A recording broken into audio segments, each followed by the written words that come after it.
C'est l'heure du mini-vlog de Chloé au Japon. Jour 21. Je me suis enfin inscrite dans un groupe de langue. Je suis trop contente d'avoir rencontré de nouvelles personnes, d'avoir un peu parlé japonais. Et tout le monde était vraiment trop sympa. Ensuite, ma trouvaille de la semaine, les taiyaki, vendus par un monsieur très sympathique. Là, c'était à la crème. Et là, c'est au haricot rouge sucré. On dirait pas comme ça, mais c'est trop bon. Ce dimanche, j'ai décidé d'aller à Arima Onsen, qui fait aussi partie de la ville de Kobe. C'est un endroit assez touristique, très connu pour ses onsen, donc ces bains publics chauds japonais, que les japonais adorent. J'ai pris mon maillot de bain au cas où dans mon sac, mais malheureusement, je ne l'ai pas utilisé. Les onsen qui autorisent les maillots de bain sont assez rares, et oui, tout le monde est tout nu. Mais ça ne m'a pas empêché de profiter de la beauté du petit village. Il existe deux types d'eau chaude à Arima, Kin-no-yu, l'eau dorée, et Gin-no-yu, l'eau argentée, qui tiennent leur nom de leur couleur. L'une étant riche en sel et en fer, réputée pour ses propriétés réchauffantes, et l'autre inodore à base d'acide carbonique et de radium, connu pour améliorer la circulation et bon pour la peau. Je suis allée dans un restaurant où il n'y avait personne, mis à part le chef qui préparait ses sushis juste devant moi. Mais comme on m'avait conseillé de goûter l'anguille, j'ai pris de l'anguille. Je suis ensuite partie faire mon activité favorite, me perdre.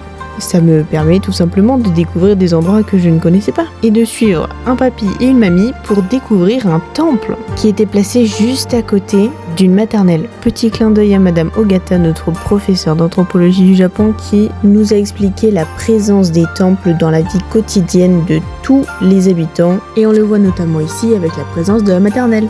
Le temple dans lequel je suis tombée a été fondé en 1601. Et dans son enceinte se dresse un prunier rouge, le Mikaiko, âgé de plus de 200 ans. La légende raconte que manger ses fruits porte bonheur.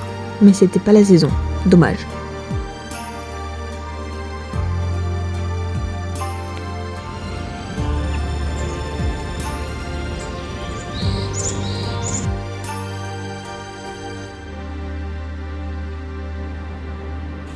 À ce moment, je ne le savais pas, mais je m'embarquais dans une montée d'escalier interminable. Je vous épargne donc tous les efforts, et nous voilà arrivés en haut. Et qu'est-ce qu'il y avait ? Un temple, oui ! Entouré d'une forêt avec plein de chants d'oiseaux et une vue absolument magnifique.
Après cette randonnée improvisée, je me suis perdue dans des escaliers déjà, et ensuite dans un parc. Les parcs au Japon sont vraiment immenses, donc j'avais vraiment l'impression d'être perdue en pleine montagne.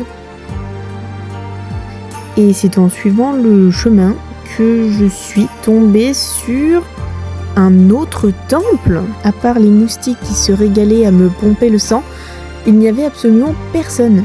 Juste moi, les oiseaux et les divinités. C'était vraiment très calme, reposant, zen et donc très agréable.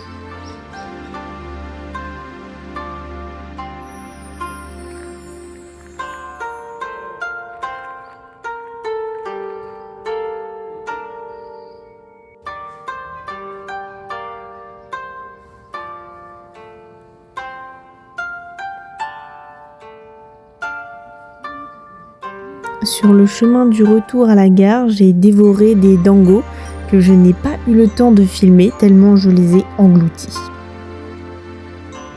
Et après, je voyais plein de personnes avec ce petit truc là, donc j'ai voulu tester, mais c'était salé.